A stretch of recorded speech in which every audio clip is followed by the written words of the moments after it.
One day Snoopy ran away and we couldn't find him, and my sister and I were probably crying. I'm sure we were. I can't remember. This was like 40 years ago, but we were saying, "Mom, Dad, Snoopy's gone. We can't find him. He's gone. We looked everywhere."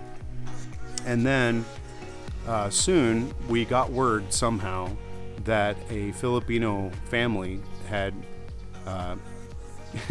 taken Snoopy and we're kind of holding him for ransom. So basically he got dognapped. I don't know if that's a real term, kind of like kidnapped, but dognapped.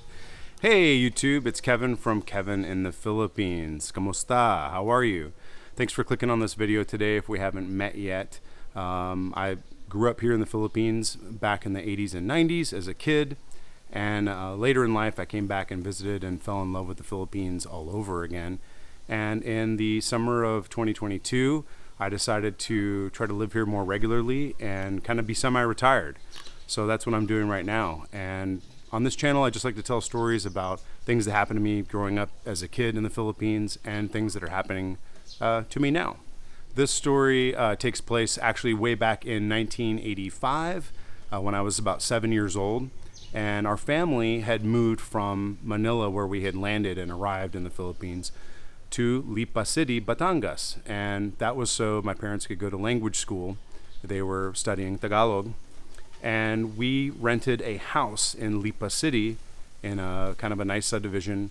And what I remember is that when I was had my 7th birthday, I wanted, and my sister and I both wanted, a dog.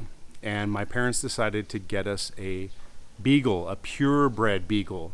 And it was a puppy. So for my 7th birthday, I got this puppy, and we were really excited, and we decided to name him Snoopy because of the Peanuts character, Snoopy, and he was a beautiful dog. He was kind of a chocolate brown, white, black spots, long floppy ears, that classic Beagle dog that you picture when you think of a purebred Beagle. And it was so much fun growing up with him in Lipa, but he was very mischievous and kind of naughty and liked to run away. And later in life, I found out that actually Beagles as a breed are some of the most mischievous and naughty breeds that there are, and they love to go investigate their surroundings, which means they like to run away a lot. So one day Snoopy ran away and we couldn't find him, and my sister and I were probably crying. I'm sure we were. I can't remember. This was like 40 years ago, but we were saying, "Mom, Dad, Snoopy's gone. We can't find him. He's gone. We looked everywhere." And then soon we got word somehow that a Filipino family had taken Snoopy and we're kind of holding him for ransom. So basically he got dognapped. I don't know if that's a real term, kind of like kidnapped, but dognapped. And my dad, had to go visit this man and find out what was going on. So pretty soon my dad found out that this man had kind of taken Snoopy hostage because he claimed that Snoopy had killed some of his prize fighting cocks or chickens. And if you're not familiar with the popularity of cockfighting here in the Philippines, it is huge. And if you have prize-winning, cockfighting roosters, those are very valuable. And this man claimed that Snoopy had killed or eaten these prize-fighting roosters or cocks. My dad had asked this man, if my dog killed your chickens, your roosters, where's the remains? Where's the bones and the feathers and stuff? And the man just said, "Oh no, your dog ate those too." And basically he asked for the ransom for Snoopy was at the time $200, or at those exchange rates back in 1985, about 3,500 pesos. And to keep the peace, my dad decided that he would go ahead and pay whatever money he had, and this was actually about $60 or 1,000 pesos at the time. So my dad paid the 1,000 pesos. My sister and I got Snoopy back. We brought him home, and of course we were relieved. But the takeaway here was that my dad realized it wasn't about the chickens, the roosters being eaten at that time. It was just about money.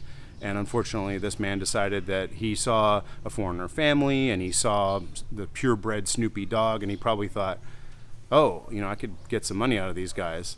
There was a little note. I was actually talking to my dad about this specific story because it was so fuzzy in my memory. And I said, Dad, what do you remember about this story? And there was an interesting little side note, which was my dad remembers that like shortly before Snoopy was kidnapped, he and my sister and I had gone out kind of into the mountains because that's where this family was. They weren't in like Lipa City proper. They were out up in the hills.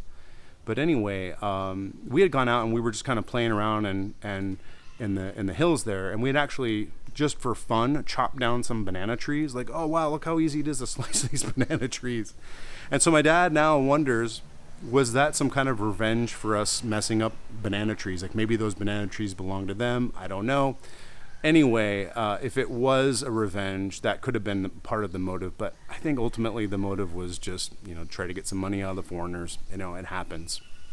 If there is a takeaway from this story today, it would probably be to just remember that there's always been a disparity between the wealthy and the poor here in the Philippines. And if you're a foreigner and you come here, no matter how much money we may think we have, and how much money you may think you have, to some Filipinos, you are wealthy, just by default, by the fact that you can come here and rent a house or have a car or, afford to go out to eat at restaurants. And so especially in the provincial areas, being a foreigner means that you're more wealthy and well-to-do, and sometimes that can make you a target. But it's hard to blame some of those poor Filipinos because they just don't have stuff that we have, and they didn't have the privilege of growing up in a Western nation with more opportunities to earn more money, better education, all that stuff. I think we got to acknowledge our privilege when we come to a place where there are poor people. Maybe we could have a little bit more empathy for those who have less than us, especially here in the Philippines.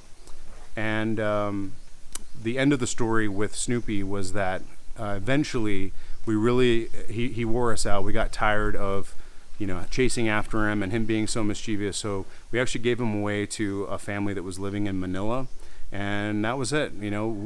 Snoopy was gone, and we never had to really deal with him again. Anyway, that's probably it for the end of the story. Leave a comment below if you had a childhood pet that you remember when you were growing up with, and maybe they were mischievous, maybe they ran away, and tell me what happened to your childhood pet. Or maybe it even got dognapped. I don't know. And that is it for my story for today. Thanks for listening.